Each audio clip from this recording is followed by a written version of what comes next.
explosion and—" "Again?" Burckhardt asked, not very sympathetically. "Mary, something's funny.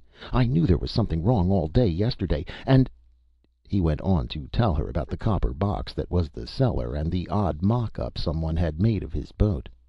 Mary looked astonished, then alarmed, then placatory and uneasy. She said, "Dear, are you sure? Because I was cleaning that old trunk out just last week, and I didn't notice anything."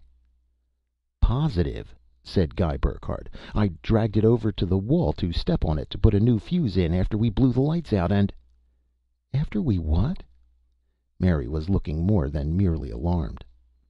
"After we blew the lights out. You know, when the switch at the head of the stairs stuck. I went down to the cellar and—" Mary sat up in bed. "Guy, the switch didn't stick. I turned out the lights myself last night." Burckhardt glared at his wife. "Now I know you didn't. Come here and take a look." He stalked out to the landing and dramatically pointed to the bad switch, the one he had unscrewed and left hanging the night before. Only it wasn't. It was as it had always been. Unbelieving, Burckhardt pressed it, and the lights sprang up in both halls. Mary, looking pale and worried, left him to go down to the kitchen and start breakfast. Burckhardt stood staring at the switch for a long time. His mental processes were gone beyond the point of disbelief and shock. They simply were not functioning. He shaved and dressed and ate his breakfast in a state of numb introspection. Mary didn't disturb him. She was apprehensive and soothing. She kissed him good-bye as he hurried out to the bus without another word. Miss Mitkin at the reception desk greeted him with a yawn. "Morning," she said drowsily. "Mr. Barth won't be in today." Burckhardt started to say something, but checked himself. She would not know that Barth hadn't been in yesterday either, because she was tearing a June 14th pad off her calendar to make way for the new June 15th sheet. He staggered to his own desk and stared unseeingly at the morning's mail. It had not even been opened yet, but he knew that the factory distributor's envelope contained an order for 20,000 feet of the new acoustic tile, and the one from Feinbeck & Sons was a complaint. After a long while, he forced himself to open them. They were.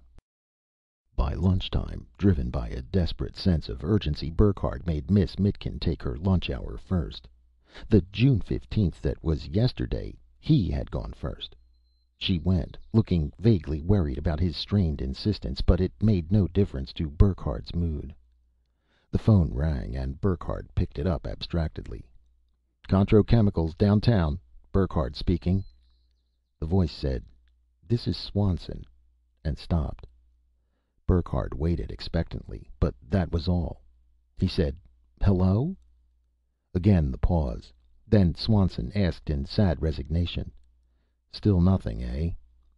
"Nothing what? Swanson, is there something you want? You came up to me yesterday and went through this routine. You—" The voice crackled. "Burckhardt! Oh, my good heavens, you remember! Stay right there. I'll be down in half an hour." "What's this all about?" "Never mind," the little man said exultantly. "Tell you about it when I see you. Don't say any more over the phone. Somebody may be listening. Just wait there. Say, hold on a minute. Will you be alone in the office?" "Well, no. Miss Mitkin will probably—" "Hell! Look, Burckhardt, where do you eat lunch? Is it good and noisy?" "Why, I suppose so. The Crystal Cafe. It's just about a block—" "I know where it is. Meet you in half an hour." And the receiver clicked. The Crystal Cafe was no longer painted red, but the temperature was still up, and they had added piped-in music interspersed with commercials. The advertisements were for Frosty Flip, Marlin cigarettes. "They're sanitized," the announcer purred, and something called Choco Bite candy bars that Burckhardt couldn't remember ever having heard of before. But he heard more about them quickly enough. While he was waiting for Swanson to show up, a girl in the cellophane skirt of a nightclub cigarette vendor came through the restaurant with a tray of tiny scarlet-wrapped candies. "Choco Bites are tangy," she was murmuring as she came close to his table. "Choco Bites are tangier than tangy." Burckhardt, intent on watching for the strange little man who had phoned him, paid little attention.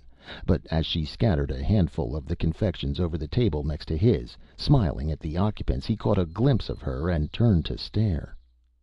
"Why, Miss Horn!" he said. The girl dropped her tray of candies. Burckhardt rose, concerned over the girl. "Is something wrong?" But she fled. The manager of the restaurant was staring suspiciously at Burckhardt, who sank back in his seat and tried to look inconspicuous. He hadn't insulted the girl.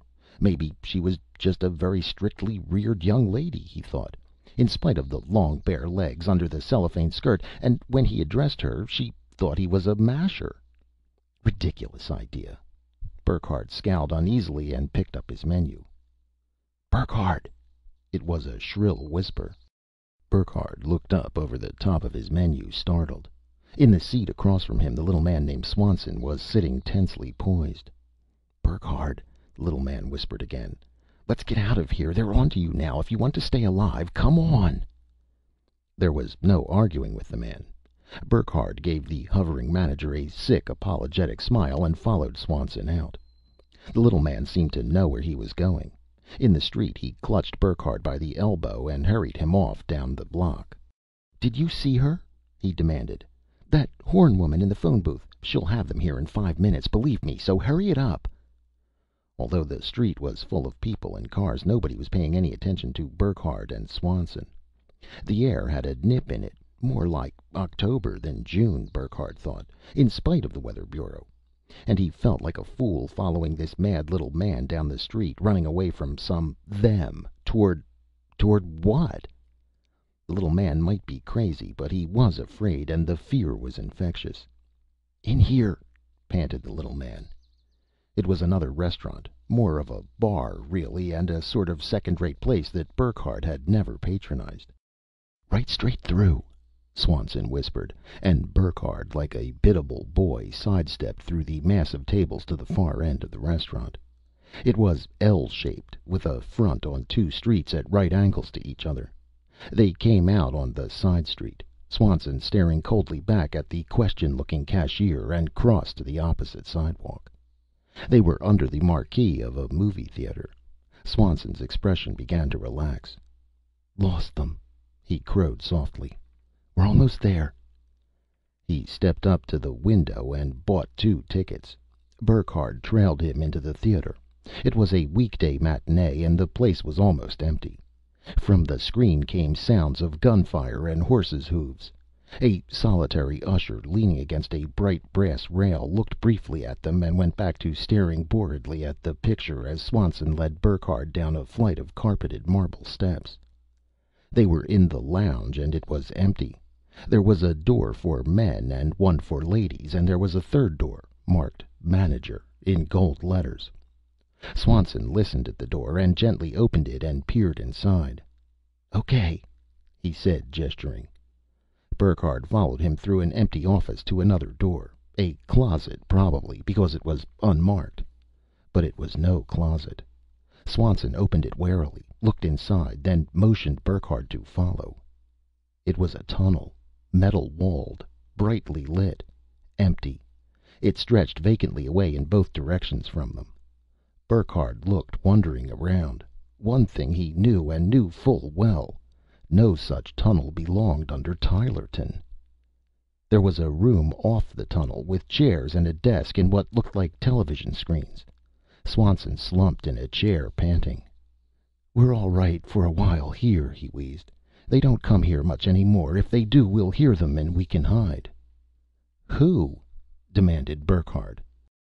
The little man said, "Martians." His voice cracked on the word, and the life seemed to go out of him. In morose tones, he went on. "Well, I think they're Martians, although you could be right, you know. I've had plenty of time to think it over these last few weeks after they got you, and it's possible they're Russians, after all. Still " "Start from the beginning. Who got me when?" Swanson sighed. "So we have to go through the whole thing again. All right. It was about 2 months ago that you banged on my door late at night. You were all beat up, scared silly. You begged me to help you." "I did?" Naturally, you don't remember any of this. Listen and you'll understand. You were talking a blue streak about being captured and threatened, and your wife being dead and coming back to life, and all kinds of mixed up nonsense. I thought you were crazy, but